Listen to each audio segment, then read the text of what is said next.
Right when you think she's all in, she's already pulling away.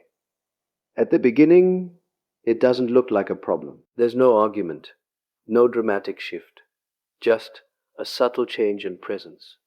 You notice her responses become shorter, her tone slightly colder, her attention less anchored in the moment. And what makes this so psychologically disorienting is that nothing concrete has happened to justify it. This is how emotional distance begins. Not as an event, but as an event, but as an atmosphere. From a deeper perspective, this is not about you, at least not in the way you think. It is an internal defense mechanism activating. When connection starts to feel too real, too intimate, it unconsciously registers as a threat. So instead of confronting that fear directly, she begins to withdraw in ways that are almost invisible, even to herself. The psyche is trying to create space before vulnerability fully takes hold. You may try to compensate. You become more attentive, more understanding, hoping to restore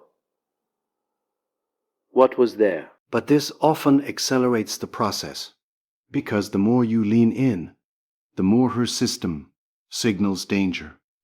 What you interpret as love, she may experience as pressure. And here lies the paradox. The moment you feel her slipping is often the moment she has already begun to leave internally. If you ignore this shift, you don't lose her suddenly, you lose her slowly, without realizing it.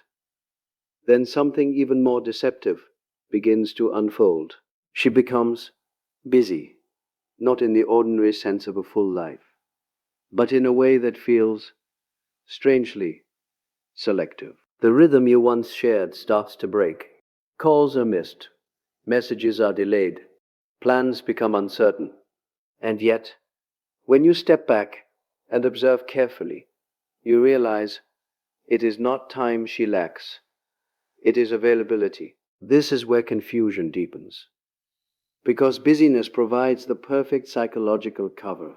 It allows distance without confrontation, absence without a confrontation, absence without accountability. She doesn't have to say she's pulling away. Her actions quietly communicate it. And in many cases, even she may not fully articulate what she's doing. The avoidance operates beneath conscious awareness, disguising itself as circumstance rather than choice. You may find yourself rationalizing it, telling yourself she's just overwhelmed, that things will return to normal. But what you're witnessing is a gradual restructuring of access. She is, piece by piece, removing herself from the emotional space you once occupied together. And the more you try to hold on, the more elusive she becomes, because pursuit intensifies her need for distance. If you cannot distinguish between genuine busyness and emotional withdrawal, you will keep waiting while she quietly learns how to live without you. And then, almost without announcement, something more profound disappears. Her inner world, where there was once a degree of openness, however limited, there is now a quiet closure. She no longer shares what she feels, what she fears, or what she fears, or what occupies her thoughts. Conversations become functional, surface level, stripped of emotional texture. You are still speaking to her, but no longer truly meeting her. From a psychological standpoint, vulnerability is the very threshold she struggles to cross. To open up is to risk exposure, to risk dependence, to risk being seen in ways that feel uncontrollable. So instead of negotiating that tension, she withdraws inward. She preserves herself by becoming less accessible, not just to you, but to the relationship itself. What makes this stage particularly painful is its ambiguity. There is no clear rejection, no explicit ending, just a growing silence where intimacy used to live. And naturally, you may try to reopen that space, asking deeper questions, inviting honesty. But the more you reach for depth, the more she retreats into distance. Because to her, depth is not comfort, it is danger. And if a person can no longer share their inner world with you, then the connection has already begun to exist without a soul. And just when the distance becomes difficult to ignore, another shift emerges, one that is far more subtle, yet deeply revealing. She begins to notice faults in you that were once insignificant, or perhaps never mentioned at all. Your tone, your timing, your habits. Small details now carry disproportionate weight. It feels sudden, almost disorienting, as though the standard has quietly changed without your awareness. But this is not really about correction. It is about justification. On a psychological level, the mind seeks coherence. If she feels the urge to withdraw, but cannot consciously confront the underlying fear, it becomes easier to reinterpret the relationship itself as flawed. By focusing on your imperfections, she creates a narrative that makes her distance feel reasonable, even necessary. What complicates this dynamic is your natural response. You may try to adjust, to refine yourself, to meet these new expectations in hopes of restoring harmony. But this often deepens the imbalance because the issue was never the surface level behavior. It was the internal conflict she could not resolve. In this way, criticism becomes a quiet exit strategy, one that allows her to step away without fully facing the emotional truth. And if you keep trying to fix what was never truly broken, you may never realize that the real decision has already been made.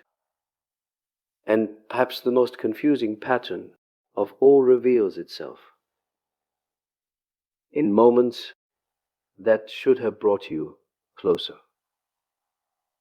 Just when the connection deepens after a meaningful conversation, a moment of genuine intimacy, or a sense that something real is finally forming, she pulls away, not gradually this time, but almost immediately, as if something within her has been triggered. To understand this, you have to look beneath the surface. For her, closeness is not purely comforting, it is destabilizing. Intimacy carries the implicit risk of dependency, and with that comes the fear of losing control, of being hurt, or of being seen too clearly. So when the bond intensifies, her instinct is not to settle into it, but to create distance from it. This creates a painful paradox.